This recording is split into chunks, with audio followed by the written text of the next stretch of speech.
हमारे साथ है आज़ाद समाज पार्टी के राष्ट्रीय अध्यक्ष और नगीना से सांसद है चंद्रशेखर आज़ाद। अब अजमेर शरीफ दरगाह पर शिव मंदिर की बात सामने आ रही है, दावा किया गया है कोर्ट में। रात को जब हम लोग सोते हैं और सुबह उठते हैं और खबरों पे हमारा ध्यान जाता है, तो मुझे लगता है कि अगले 1 महीने में कितनी जगह ऐसी पिटीशन दाखिल होगी और कितनी जगह से जो है सर्वे के ऑर्डर होंगे। शायद बुनियादी मुद्दों से लोगों का ध्यान हट जाएगा। रोटी, कपड़ा, मकान, महंगाई, बेरोजगारी, नौजवानों की समस्या, घटती इकनॉमी, अच्छी एजुकेशन, अच्छी हेल्थ, सुरक्षा, ये सब विषय बहुत पीछे चले जाएंगे, क्योंकि धर्म एक सेंसिटिव इशू है। जब सरकार, कोर्ट, सब लोग मिलके, पूरा सिस्टम मिलके चीज़ों को अपनी तरह से चलाने का प्रयास करेगा, तो उसका खामियाजा जो है देश को भुगतना पड़ेगा। इसलिए मैं आज देश की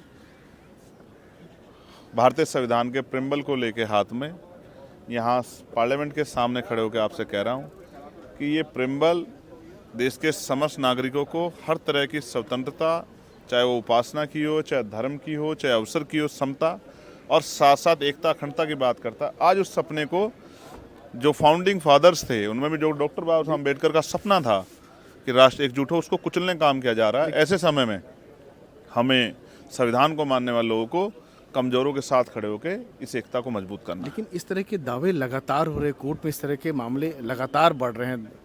अलग अलग जगहों पर अगर देखें, अभी विवाद संभल में चल रहा है, अजमेर शरीफ का आ गया और भी बाकी जगहों पर निकल के सामने आ रहा है।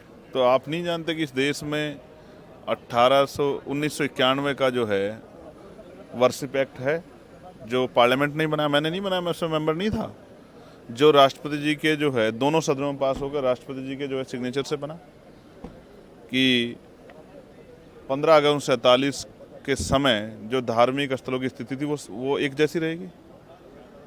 भविष्य में किसी और तमाम तरह की कोई परेशानी या कोई इस तरह का इशू ना खड़ा हो, उनको ध्यान में रखते। लेकिन क्या हुआ, आज तो उस कानून को मानने के लिए कोर्ट तैयार नहीं है, और ये डिस्ट्रिक्ट कोर्टों के हाल हैं।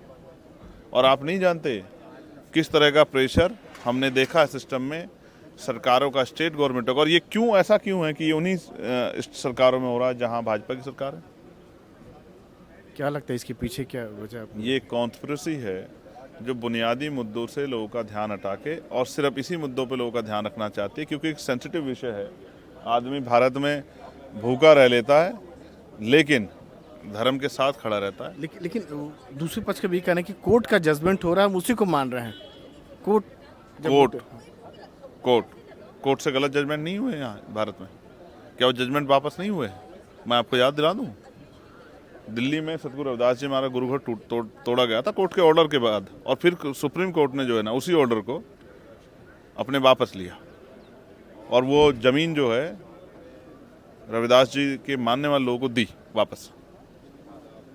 तो मैं फिर आपसे कह रहा हूँ, कई बार कोर्ट में भी सरकार के हस्तक्षेप को नकारा नहीं गया। ये मैं नहीं कह रहा हूँ, ये सुप्रीम कोर्ट के 4 जजों ने प्रेस कॉन्फ्रेंस करके कहा था। ये आपको और मुझे याद है।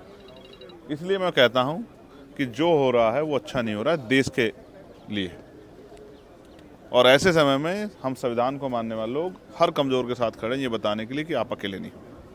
ये थे चंद्रशेखर आज़ाद, जिनका ये कहना है कि जो भी फैसला लिया जा रहा है उस पर ध्यान देने की ज़रूरत है। संसद भवन से राजीव रंजन, NDTV इंडिया।